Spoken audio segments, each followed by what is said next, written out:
ये बहुत ही ज़्यादा मेरे लिए बहुत बड़ी चीज़ है जिसको मैं कभी नहीं भूलूँगी। और साथ ही में जैसे कि जो जो मुद्दे भी थे चुनाव में, उनको भी मैं आगे लेकर जाने जाने वाली हूँ और लोगों ने जो विश्वास मुझ पर जताया है, जो भरोसा दिखाया है, उसे भी मैं आगे लेकर जाऊँगी। कुछ दिन पहले ही वर्ल्ड एनवायरनमेंट डे था, तो मैं समझती हूँ कि रांची के लिए बहुत ज़्यादा ज़रूरी है।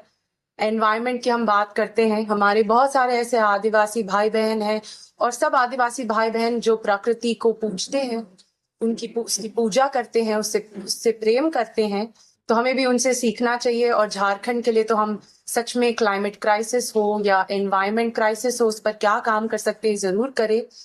जितना मैं घूमी, जितना मैं लोगों से मिली, ये भी दिखने में आया है कि ये जो एक इंडस्ट्रियल हब जो हम झारखंड को कह रहे थे, उसे कैसे ज़रूरत है कि वापस री-इंडस्ट्रियलाइज़ किया जाए, ताकि उसकी जो आइडेंटिटी है, वो इंडस्ट्रियल जो स्टेट माना जाता था, उस पर हम कैसे काम करें, उस पर भी मेरा ज़रूर एक वो रहेगा कि मैं अपनी क्या भूमिका निभा सकती हूँ।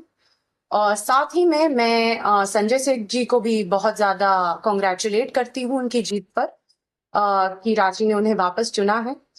और मैं अगर अपने बारे में कहूँ तो मैं अधिवक्ता के तौर पे तो काम कर रही थी।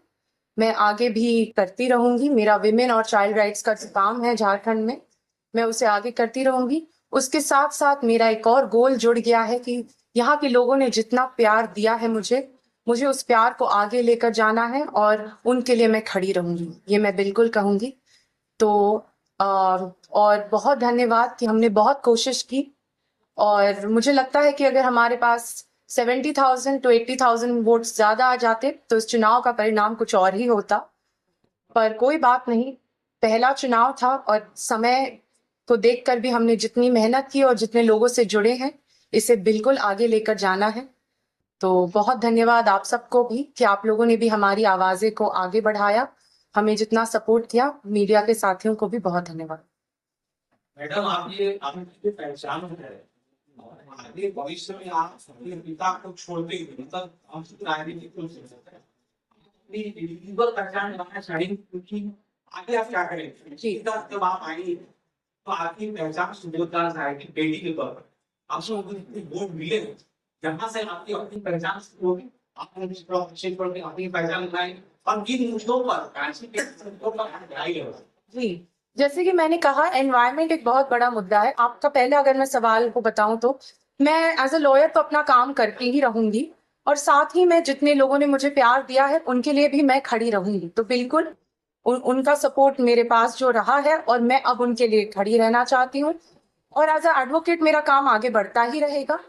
साथ ही में मुद्दों की बात करें तो यहाँ पे बेरोजगारी का बहुत बड़ा मुद्दा है, इसलिए मैंने बात की थी कि झारखंड एक इंडस्ट्रियल हब माना जाता था। उससे कितने युवाओं को नौकरी मिलती, कितने लोगों को यहाँ पर नौकरी मिलती, ये मुद्दे बहुत ज़रूरी हैं। रांची के लिए अगर बात करें तो रांची की राजधानी होना कैसे उसको हम इम्प्रूव करें, इंफ्रास्ट्रक्चर कैसे इम्प्रूव करें, जॉब अपॉर्चुनिटी को हम कैसे बढ़ाएं, ये सब मुद्दे हैं और बिल्कुल इन मुद्दों को लेकर जाऊंगी।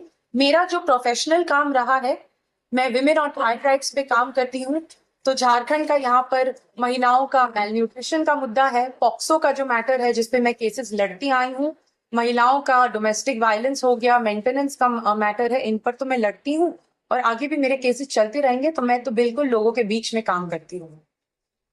और कोई प्रश्न किसी का? इसका वोट आया है दिल्ली, क्या अपने फादर से भी ज्यादा इसका समझ लेकर आप आए? जी, आपकी वजह क्या मानते हैं? देखिए हार और जीत तो होती रहती है। ये मुझे लगता है कि बहुत सारे फैक्टर्स होंगे जो हार में बिल्कुल जिसके कारण हार हुआ है, पर लोगों ने इतना विश्वास दिखाया